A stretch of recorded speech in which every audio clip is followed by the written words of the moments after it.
Despite the recent burst of construction over the past few years, the cost of housing in Boston remains one of the highest in the nation. But recent figures show the upward climb in prices might just be moderating. To tell us about the recent market figures put together by the city is the Deputy Director of Policy Development and Research in the Department of Neighborhood Development, Tim Davis. Thank you very much. Thank you for having me here. Yes. So, of course, whatever you do in figures, it has to be comparing apples to apples. So when you look at the market right here, which part of the market are you really looking at? So we get data from two main sources of listings, Rental Beast and MLS, which provides thousands of listings across the city. It is, in some cases, stronger in more downtown neighborhoods and weaker in more outer neighborhoods, in part because it doesn't necessarily include the smallest properties or small property owners who may advertise by word of mouth or through their neighbors. So it doesn't necessarily include all of those rental listings, but we are looking at the same kinds of listings from one year to the next. And of course, with listings for rentals, I imagine that means when an apartment is vacant, you got new people coming in. It does not mean what happens if somebody gets a letter from the landlord saying, we're going up next year by X amount of dollars, right? Correct. These are advertised rents.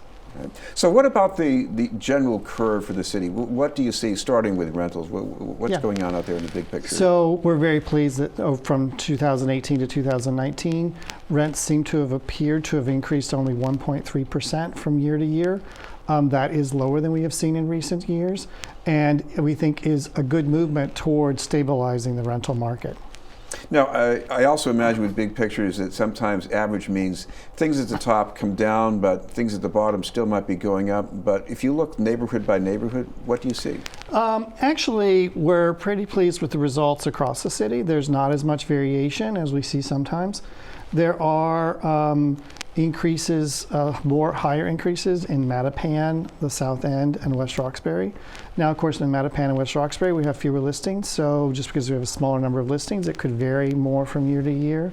But we've also seen decreases in some of our downtown neighborhoods. It may be only a decrease of 1%, but that's still a decrease in Back Bay, Beacon Hill, the downtown financial district, and South Boston, which for our purposes also includes the Seaport district. What about if breaking this down a bit more, let's say studio apartments as opposed to 2 and 3 bedroom units? Do you see much difference in those? Actually, I mean, we have some years, but in this case, actually, we don't see much difference there as well. We had rents in studios appear to be flat. 2% increases in 1 and 3 bedrooms and a 1% increase in 2 bedrooms. Turning to the housing market as far as home sales and condo sales, one of the first things that actually surprised me was that the volume was down. What do you think that reflects?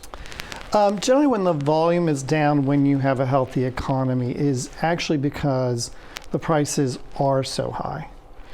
Because then a lot of families who might have sold aren't selling because they are not sure what they could buy elsewhere. So they're staying in the properties that they already own. So there's fewer properties online. This is a trend that we've seen not just in Boston, but in other high-cost markets as well. Now, what I see in the sales figures also is a difference between, let's say, the cost of single-family homes and condos. Explain the difference in what you found. Actually, we have citywide for condos, single-family, 2-family, and 3-family houses. The sales prices were up 3% from 2018 to 2019, which is considerably lower than a 10% increase the year before. So again, we're seeing a positive movement in that market. However, in this case, there is some difference. We actually see that the condo prices are steady. Singles had increased 1%, but 2 and 3 families are still increasing at 10 to 12%.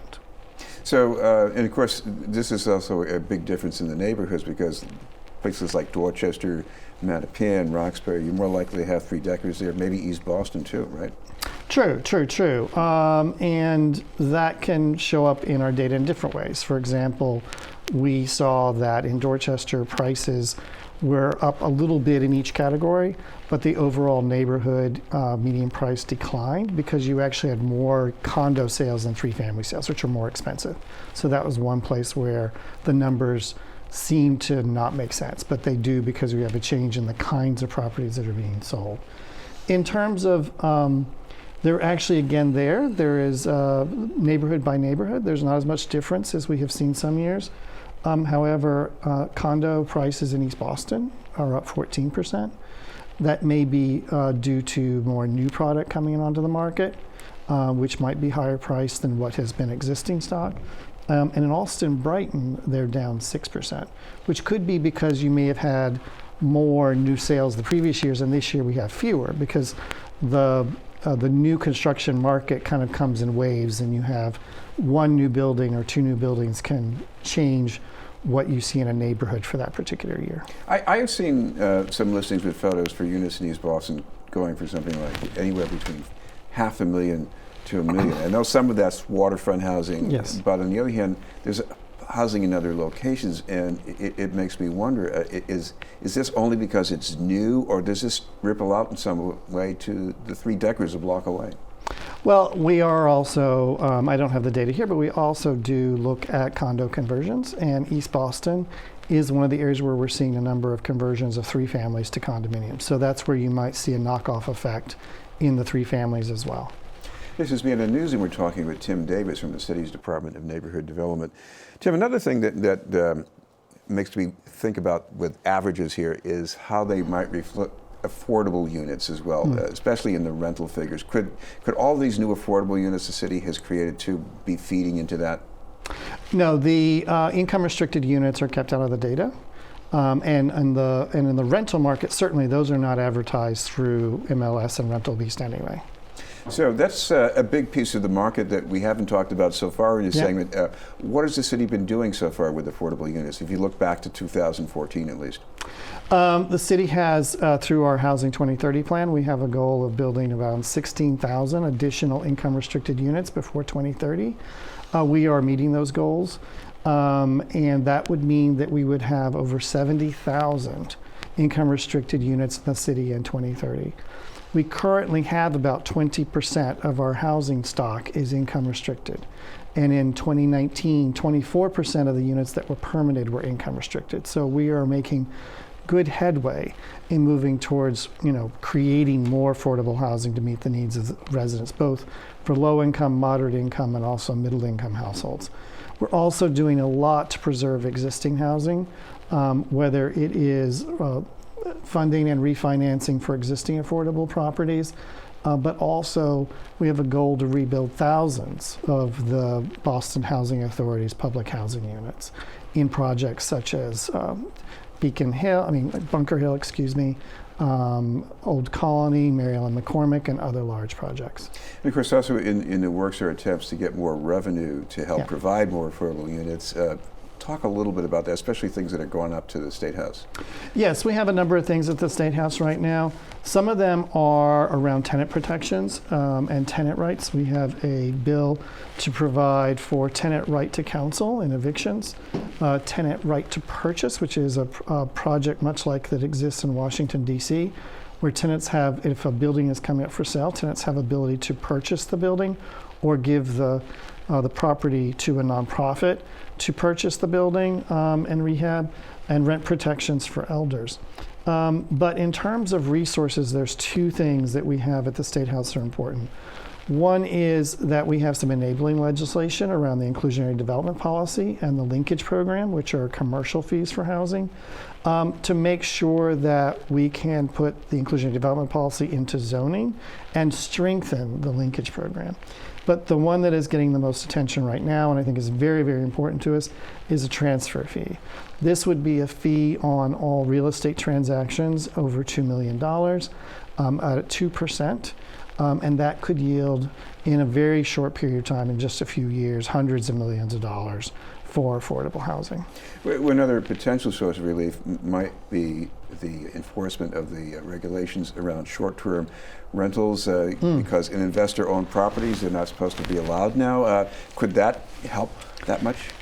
It would help more in supply than in resources. It was fully implemented December 1st. We found a kind of a loophole where some property owners are seeking to convert their units to executive suites that was closed by the Zoning Commission in January. So now those do have to go before the Zoning Board of Appeals for those. There have been almost 2,000 applications received for people to continue to use short-term rental platforms, of which 820 have been approved. But that compares to, we still think that 2,000 to 3,000 units that were used on platforms such as Airbnb, Booking.com, HomeAway, other kinds of platforms would become available to the market. It may take some time, or they may get sold as condos, or they may get rented out, but we'll see how that goes. It's still too soon to see exactly what it will do to the market. In fact, what would you say to a potential home buyer, whether they're looking at houses or condos, when they hear these figures, especially the things might be moderating, what would you say to them about how to approach that? I would say that it's always the right time for you to buy if you're in the right position to, if you have the right savings, because in the long term, Boston is a healthy market. We do want prices to moderate, but we don't expect them to fall considerably. In terms of a change in the market overall, we don't foresee the kind of change in the market that we saw in the 2008 recession. Thank you very much for being with us. Thank you. Tim Davis from the Department of Neighborhood Development.